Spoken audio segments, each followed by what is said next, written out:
My name is Mike, and this is Hamlet.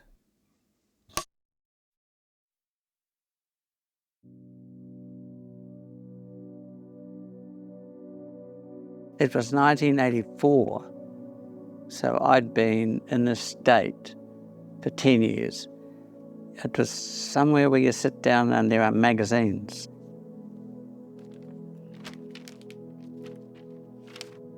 Phobic disorders, and there was one called agoraphobia. And it said agoraphobia is the irrational fear you have of not being able to return to where you feel safe. So I thought, Greg, that's me. I always thought, before I knew that it was all to do with leaving my place of safety, which was the agoraphobic thing, that it might just hit me. Because when it first happened to me, it was at night. I had just been eating. I thought maybe it's something to do with food. I stopped eating at night. If you look at the photos of me in 1975, I'm this skinny little rake. 8 months into this thing, this monster living in me, in my head, I would have had about 10 panic attacks between the onset of it and that moment. And I went to my father, who is a doctor. I said to him, Dad, I think I've got these real problems on stage because I get stage fright, which was a lie. I love the stage. And he said, oh, what's it like? And I said, I'm so fearful and I vomit. He said, oh, that's no good. He said, I've got Seropax, it's a tranquilizer. Let's see, if that's going to help. I took one that night. I felt so good. I thought, I can go anywhere. And so from that day onwards, that was 1975, to 1992, I took that drug. I wrote a book about 2 years ago called A Sharp Left Turn, in which I really poured out the agoraphobia and how, the night I first got it. And as part of that research, I looked up Seropax online. And it said, Seropax is for anxiety, but should only be used for 3 weeks.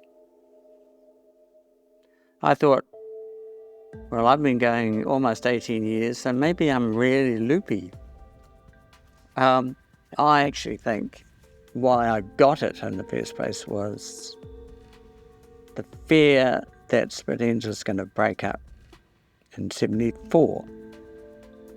Because my brother left the band, Bob Gillies left the band, and my brother and I had spent all our teenage years dreaming of being Beatles, and we were going to do this, and we were going to take on the world, and we were going to write songs, and all of a sudden he was gone, and I think, bang, I went down.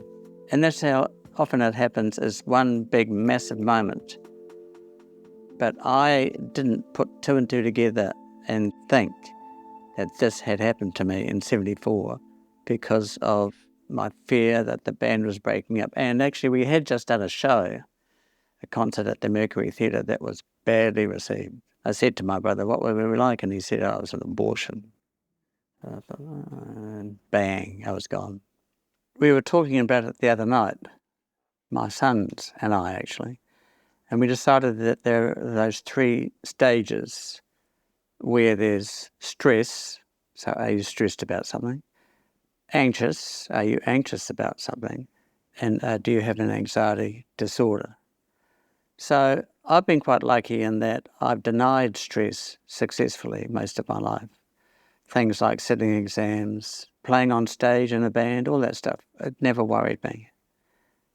Being anxious was only if I had to do something to placate it.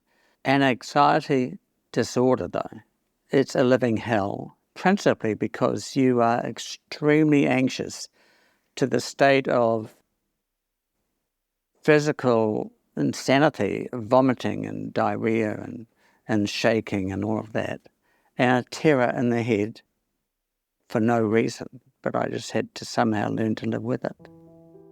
I was in Sydney, and I had just started work with APRA, which was a glorious gig to get in life.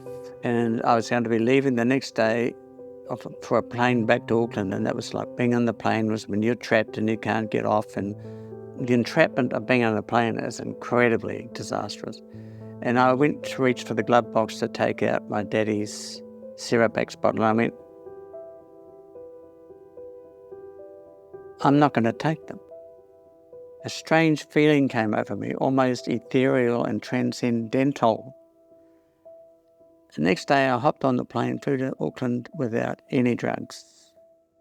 I did have a glass of wine, but from that day onwards I have essentially been cured, and I think it must be because something that I wasn't aware of or had denied successfully, or something inside me had won a battle. And if I think about it without crying,